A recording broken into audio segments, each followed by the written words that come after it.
Prime time coming back to Dallas? Probably not. We'll explain why on this episode of the Locked On Cowboys podcast.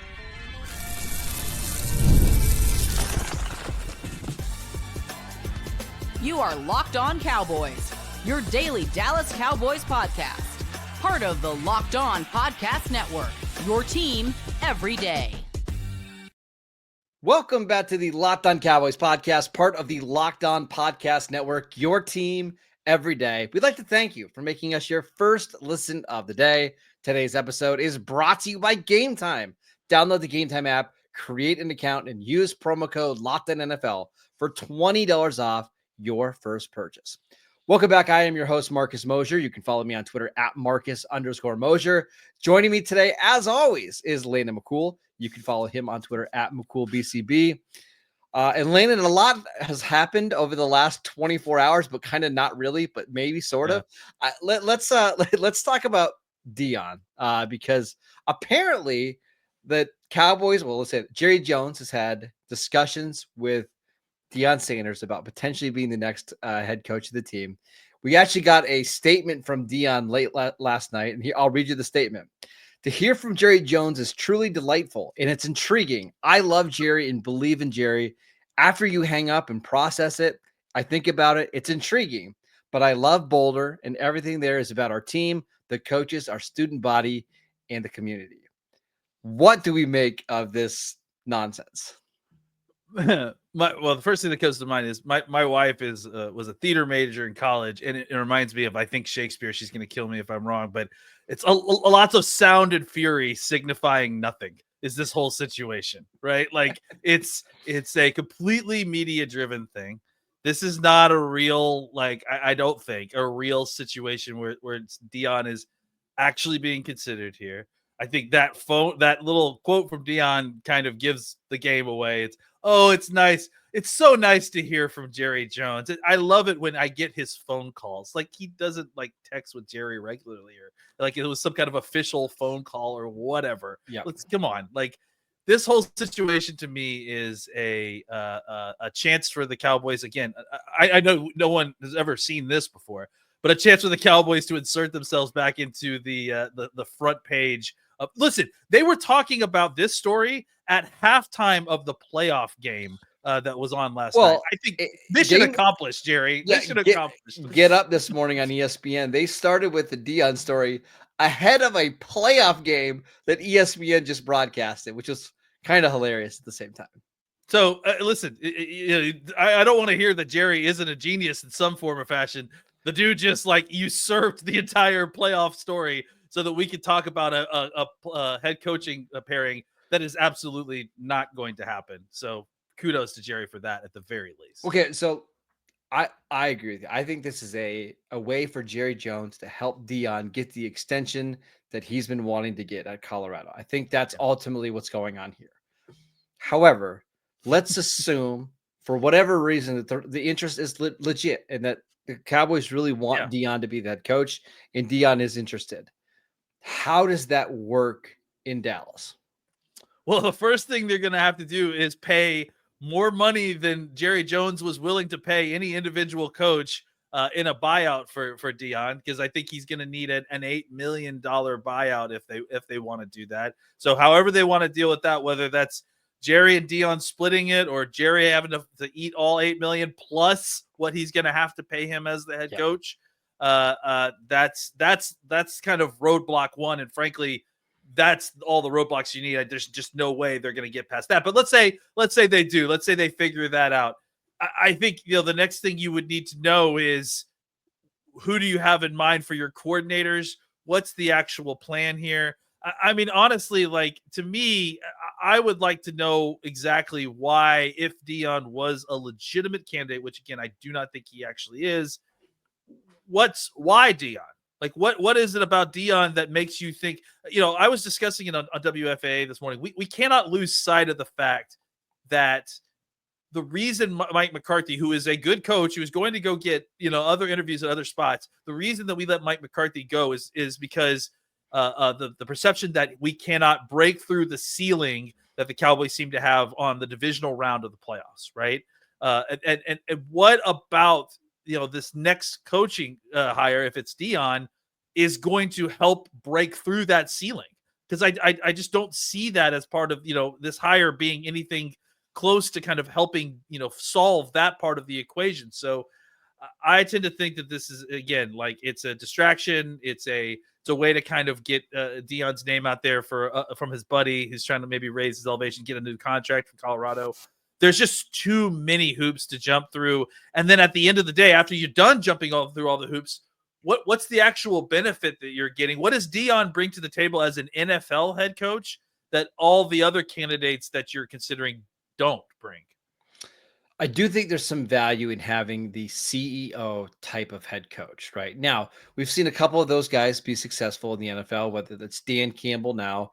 I think even John Harbaugh with the Ravens is kind of that now. He doesn't run special teams, doesn't call offense or defense.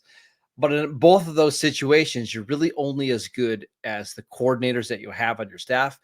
And I think for me, that's the appeal with Deion, at least a little bit, is I do think you could probably put together a really good staff, whether that's keeping Mike Zimmer as your defensive coordinator. I saw a report this morning that he's got a connection with Mike Munchak to be potentially an offensive line coach here in Dallas, which is interesting to me. But that's probably the extent of it. Maybe you're able to recruit some free agents, like not the high end guys, but maybe you can get more mercenaries to come in on cheap 1-year deals. I think that's the appeal, but I think there's also a lot of drawbacks there as well. I noticed you mentioned offensive line and defensive coordinator, Marcus. Why didn't you mention who you thought the offensive coordinator was going to be? Because we don't know. I mean, could it be? Oh, come on. It's going to be Pat Shurmur, and it's going to be Pat Shurmur. And that's why we're not hiring Deion Sanders, because I'm not having Pat Shurmur run this offense when we only have a few more years of Dak, for goodness sakes. Like that's well, and again, if you are hiring Deion, one of the things that I would have to know leaving the interview are who are 3 realistic options to be our offensive play caller. And maybe Deion has some awesome names that we're not even thinking of, right? Or maybe he's able to steal somebody else's offensive coordinator because they want to work under Deion. But without knowing who those names are, it is a little hard to buy into the idea that Deion would work in the NFL. There's too many loopholes. There's too many needles to have to thread to get this to even work in the first place. And at the end of the day, what's the benefit? If you're telling me that Deion is going to bring a superstar AAA play caller that nobody else is going to be able to bring to the table, then that's one thing. But outside of that, like I like Mike Zimmer, but I'm not going through all of this just to retain Mike Zimmer and still not know who my offensive play caller is. So I don't think it's realistic. I don't think it's likely. And I don't think it's a good idea in general, unless we had specifics that told us otherwise.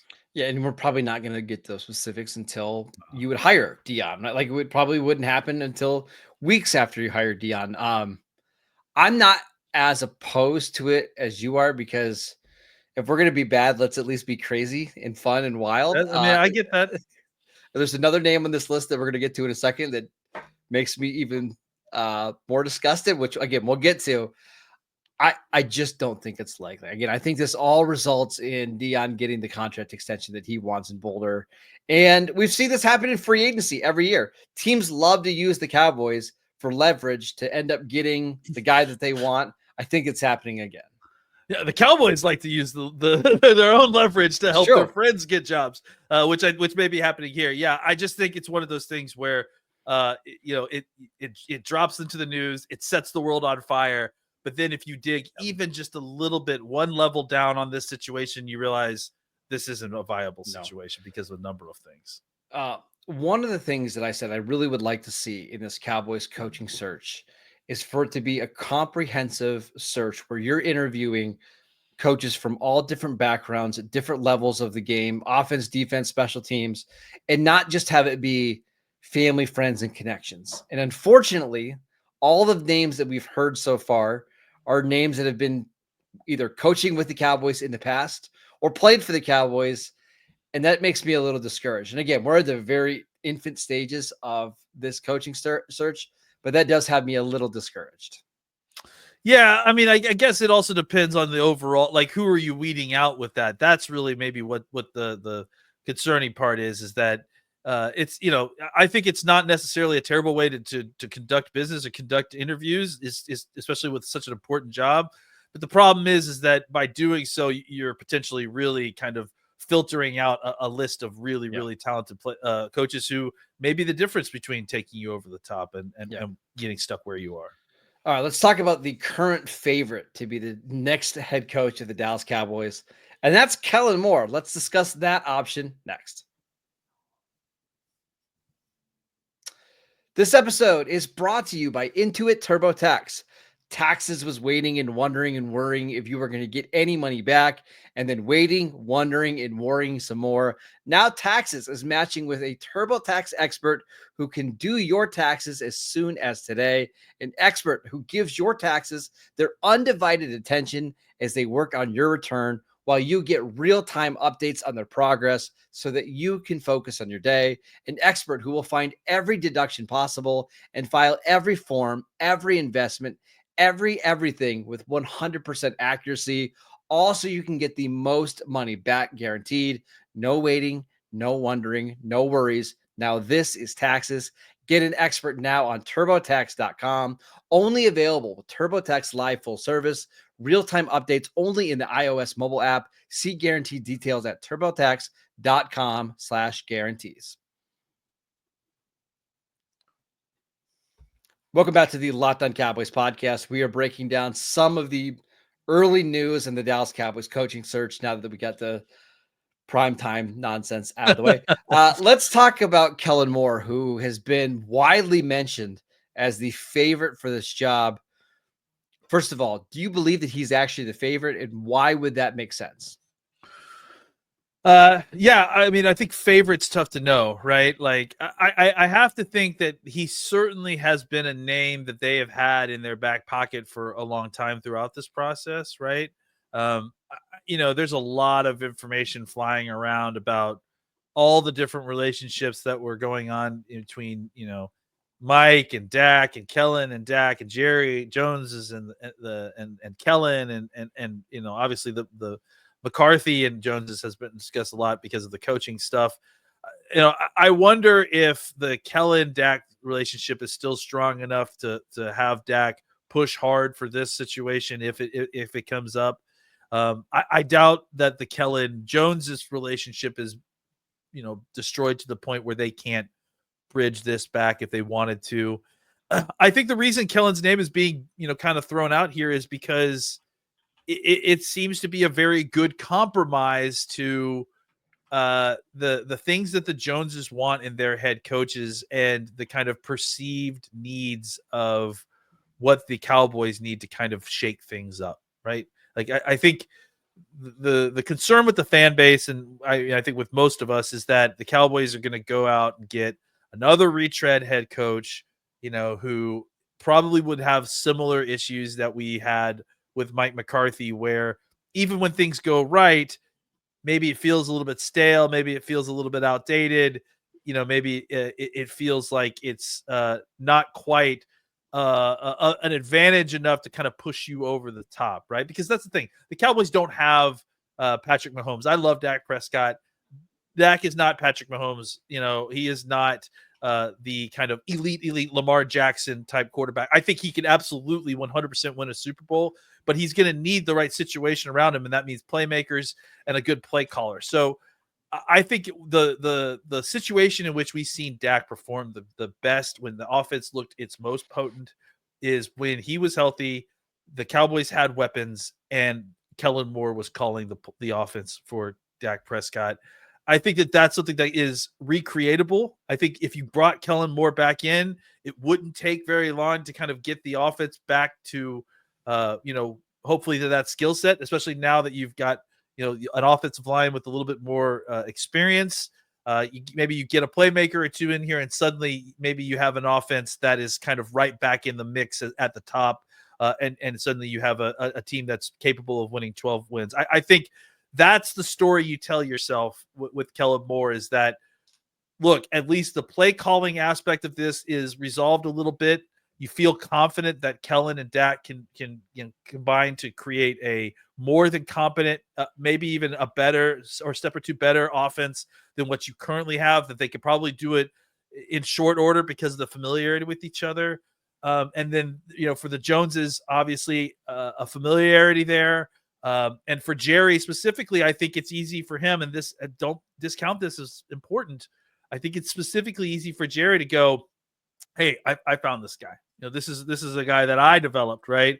And much in the same kind of way that he gave Jason Garrett like a lot of extra leeway because he feels like he brought Jason Garrett into the NFL, even though that's not necessarily the case with Kellen Moore.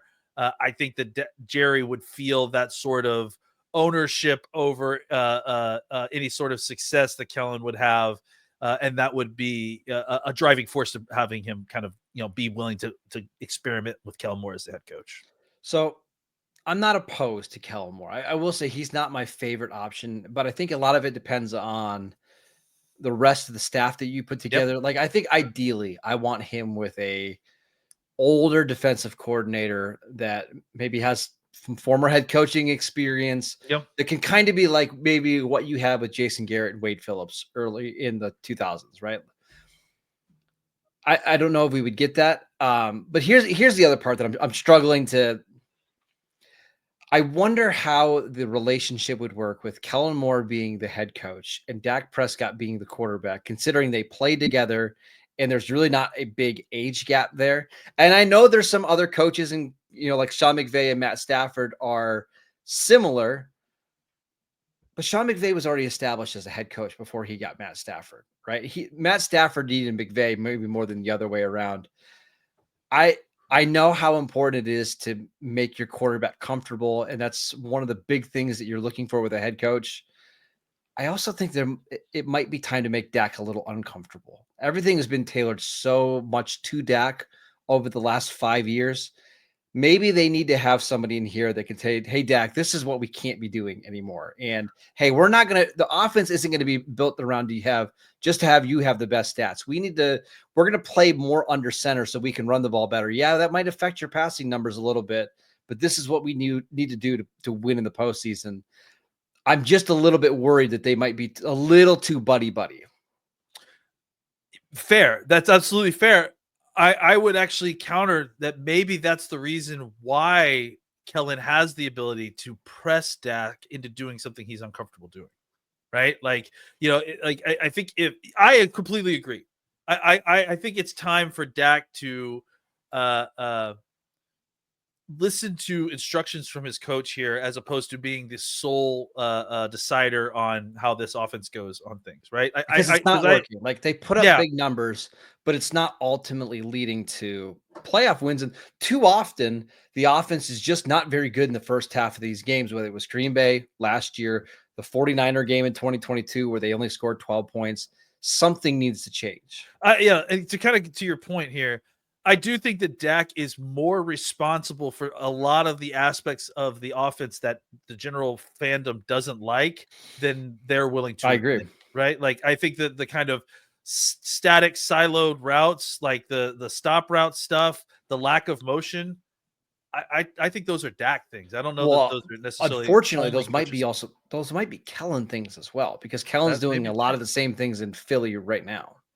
That may be the case. And I guess that's kind of where I'm getting at, is that it felt like the Kellen Moore offense was able to get away with a lot of that stuff when he was here previously, and it made Dak happy and it was effective. So maybe Kellen has kind of found a sauce there that works.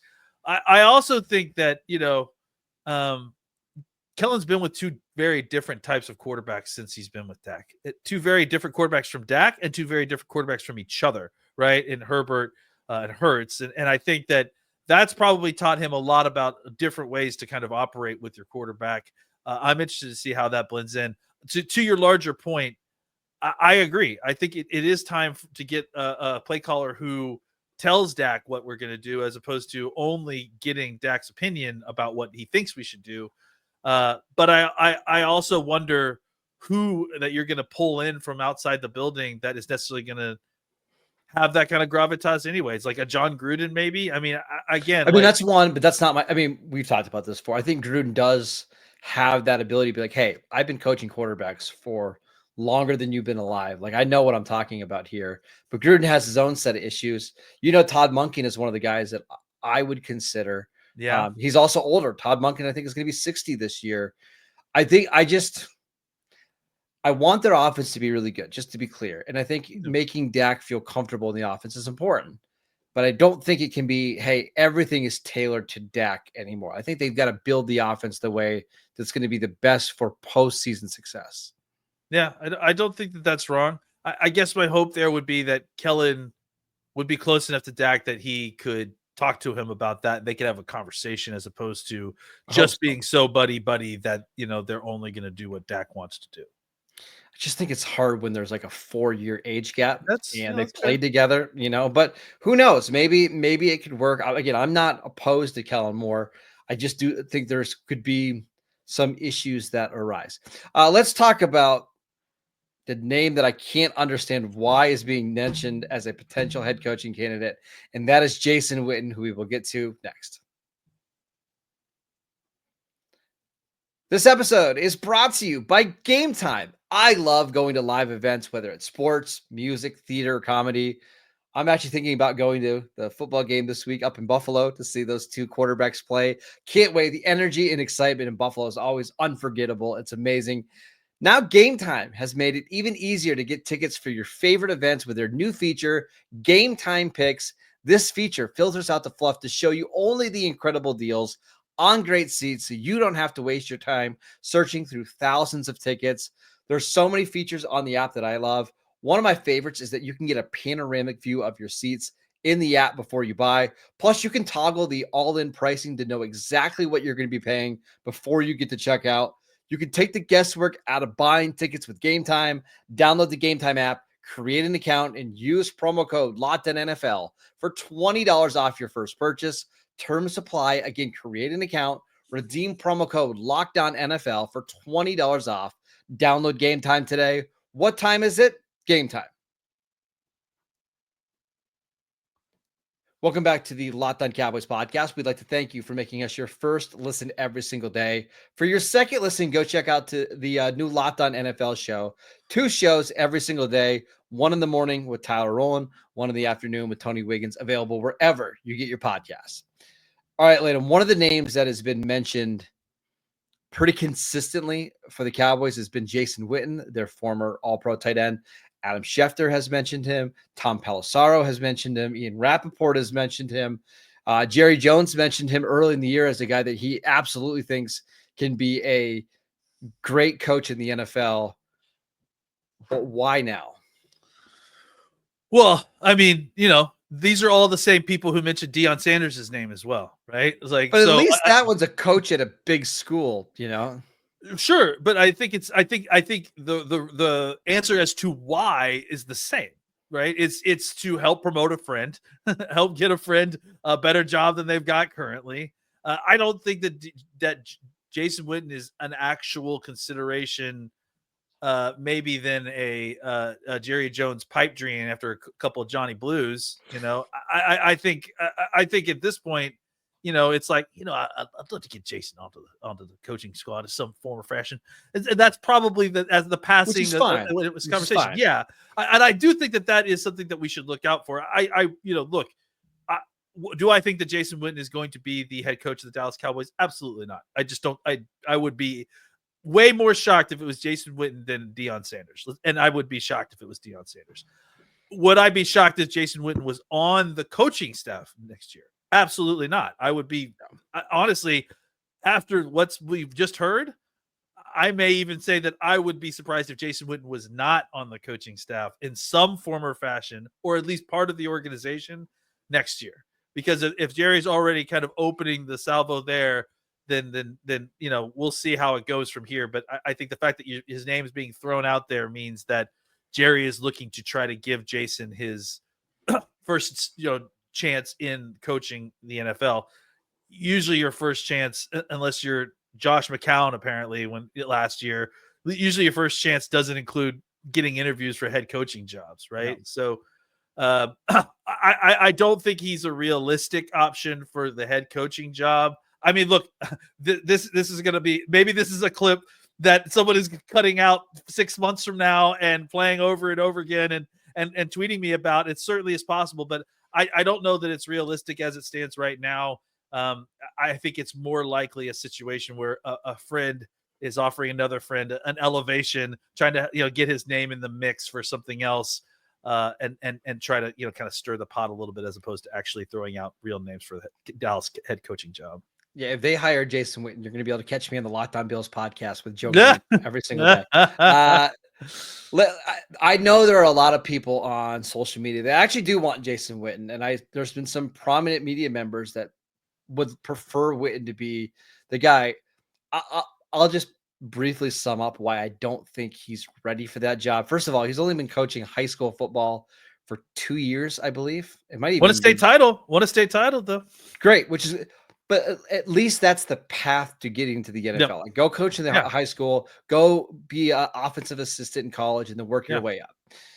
I think people look at Dan Campbell and think, okay, hey, Dan Campbell played underneath Jason Witten in Dallas. Jason Witten was the better player. Why can't he just be the better coach, right? Yeah. It doesn't work that way. Jason Witten was a star tight end in the NFL. Dan Campbell was a blocking tight end who primarily played on special teams. He played under Sean Payton, and then he became a coach under Sean Payton for like 10 years.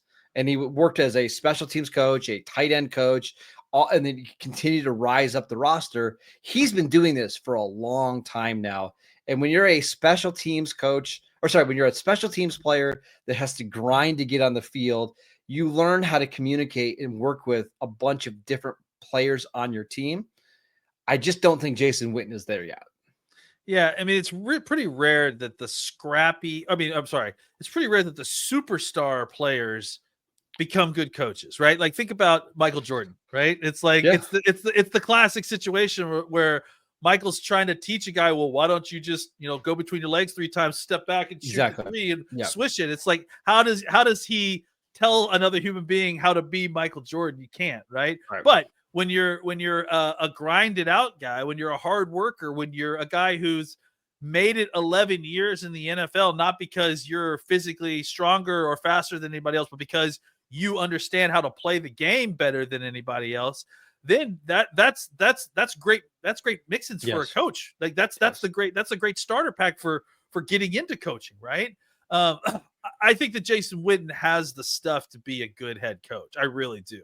And I think that I wouldn't be shocked if he had a kind of eventual rise to the top, similar to what you've seen with some of these other players, including any number of these guys. I mean, it's becoming more and more common now. You're seeing it. So I wouldn't be shocked if he had that kind of rise. It's just too early. Like, it's just, like you said, he's been a head coach at a high school. I think he's had some success. He's only been there, but like you said, 2, maybe 3 years. Yeah. He needs more time. He needs more breadth of experience, like different types of experience.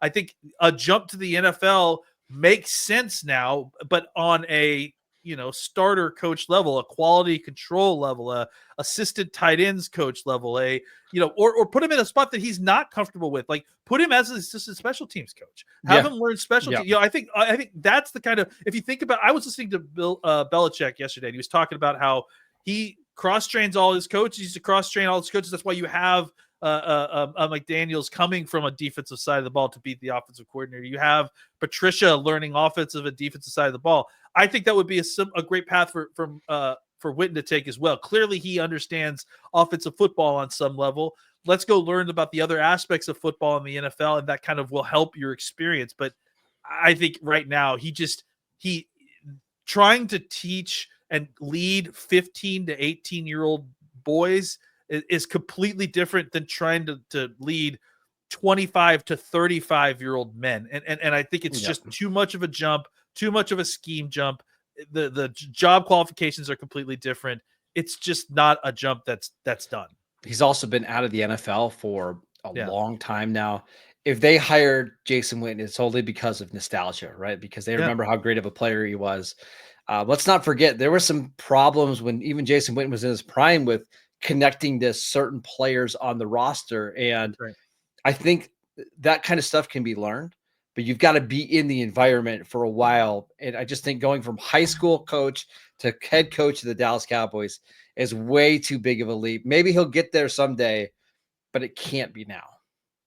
Yeah, and maybe coaching 18-year-old kids has helped him kind of learn how to speak to younger folks nowadays a little bit better than he did. And maybe he's learned that skill, but there's 25 other learned skills that he's got to get, underneath his belt before he's even ready to have this conversation about being a head coach of the Cowboys. And let's be fair, I think that Jason Witten knows that as well. Jason Witten, I think, fully has an understanding of what it takes to be a head coach in the NFL. I think he's working towards that. It's not him putting his name out here like this. All right, that is it for today's show. We want to thank you for making Locked On Cowboys your first listen every single day. Go check out the channel on YouTube. We are free and available on all platforms. Follow Landon on Twitter @McCoolBCB. I'm at Marcus_Mosier, and we will see you guys right back here tomorrow.